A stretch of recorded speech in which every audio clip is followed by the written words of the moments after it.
Mid point और कह लीजिए वो कल की एक्सपायरी से पहले वाला इंपॉर्टेंट सेशन, साथ ही आज एक नए महीने दिसंबर महीने की शुरुआत होती हुई।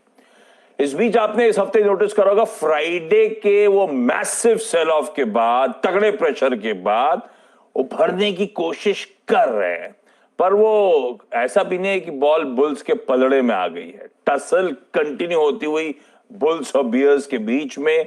मंडे का ट्रेडिंग सेशन हमने हरे निशान में निफ्टी जरूर देखा था, बैंक निफ्टी वीक था। कल एक समय अच्छी मजबूती का बाजार था, लेकिन इवेंचुअली 70 पॉइंट निफ्टी दबाव में और निफ्टी बैंक भी 250 पॉइंट की कमजोरी के साथ ट्रेड करता हुआ नजर आया। तो दरअसल टसल जो है, दरअसल वो अस्थिरता, वो वॉलेटिलिटी जो है भारतीय बाजार में उस फ्राइडे के सेल ऑफ के बाद अभी भी कंटिन्यू होती हुई। ऐसे में आज के जो क्यूज हैं वो आपकी स्क्रीन पर आएंगे। और ये दिक्कत सिर्फ हमारी नहीं है, ये शायद इस समय अक्रॉस द ग्लोब इसी तरह की दिक्कत है। यूएस में कल तगड़ा प्रेशर देखने को मिला।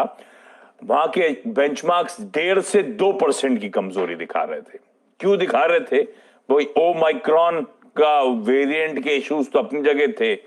कल वो फेड चेयर जेरोमी पावेल साहब की टेस्टिमनी हुई, बयान था, उसको लेकर भी थोड़ा सा मूड बिगड़ता हुआ नजर आया। तो दरअसल तब अब स्क्रीन पर आएगा। ऐसा नहीं है कि हमने बहुत कुछ डाइजेस्ट नहीं करा है।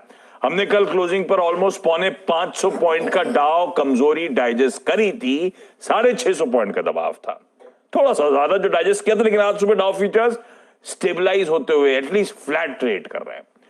नैस्डैक में कमजोरी लेकिन कहीं ज्यादा थी। ये वही पॉकेट थी जो आजकल में नीरज जी कह रहे थे कि आईटी स्टॉक्स में वैल्यू बाइंग खरीदारी हो रही थी, इतनी पिटाई हो गई थोड़ी सी ज्यादा।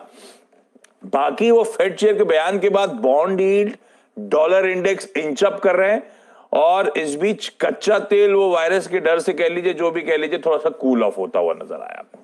ये है मूड माहौल।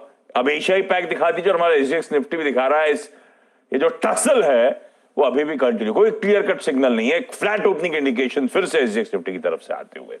ऐसे नीरज जी समझेंगे ग्लोबली मूड माहौल है कैसा, और वीरू समझाएंगे कैसे आज के सेशन में हम लोगों को करना है स्ट्रेटेजाइज। कैसा मूड है? मूड अच्छा है। वो 2-2 टका गिरा हुआ दिख रहा था बाजार।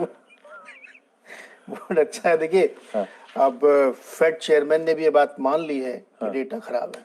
हम लोग इतने दिन से कह रहे थे, तो अब उन्होंने मान लिया। उन्होंने कहा ये जो इन्फ्लेशन है ये ट्रांजिटरी नहीं है, ये सीरियस थ्रेट है, चैलेंज है। इसलिए अब वो डोविस से हॉकिश हो गए हैं। अब उन्होंने अपना स्टैंस बदल लिया है। अब वो कह रहे हैं कि और जल्दी हम इसको करेंगे। 14-15 दिसंबर को जो फेड की बैठक होने वाली है, उसमें जल्दी टैपरिंग की जाएगी, खत्म की जाएगी, और नेक्स्ट ईयर रेट हाइक की भी तैयारी है। तो ये जो स्टैंस एकदम से बदला है, उसको आप बहुत दिन से जो इग्नोर कर रहे थे ना कि ट्रांजिटरी इन्फ्लेशन है, ट्रांजिटरी, वो ट्रांजिटरी नहीं है, वो पक्के तौर पे बन गया है। और ओमिक्रॉन ने आकर के एक बड़ी विचित्र सी स्थिति पैदा कर दी है कि आप टैपरिंग की तैयारी कर रहे हैं, आप रेट हाइक की तैयारी कर रहे हैं, दूसरी तरफ आपके सामने ग्रोथ का चैलेंज खड़ा हो गया। तो एक विचित्र स्थिति में भी अगर ये फर्म बिलीव है उनका कि हमको बढ़ाना है, टैपरिंग कम करनी है, तो आप समझिए कि क्या सेटअप बनता हुआ दिख रहा है। तो जैसा कि रोज मैं कहता हूं कि डेटा बहुत ही खराब है। कच्चा तेल $70 के नीचे ब्रेंट चला गया है। 70 के नीचे ब्रेंट जाने का मतलब ही कितना, आप सोचिए, खराब है कि ओपेक को ये भरोसा नहीं है, ये दुनिया की इकोनॉमी को भरोसा नहीं है कि तेजी से रिकवरी होगी। तो ओमिक्रॉन को हल्के में नहीं लेना चाहिए किसी भी देश को, हालांकि ले भी नहीं रहे होंगे। अब वो सीरियस चेंजर है। कल तक 250 केसेस आ चुके थे। बहुत सारी कंट्रीज में रिस्ट्रिक्शंस लग रहे हैं। मॉडर्ना का जो कल बयान दिन का था, उसका भी एक बड़ा तगड़ा इम्पैक्ट आया है। अब वो तरह तरह के लोग बयान कर रहे हैं कि कर भी सकता है, नहीं भी कर सकता, लेकिन सच्चाई है कि अभी साइंटिफिकली किसी को नहीं मालूम है, क्योंकि सीक्वेंसिंग हुई नहीं है, उस पर टेस्टिंग हुई नहीं, इतना डेटा नहीं है अभी कि वो ये टेस्ट किया जाए कि जो करंट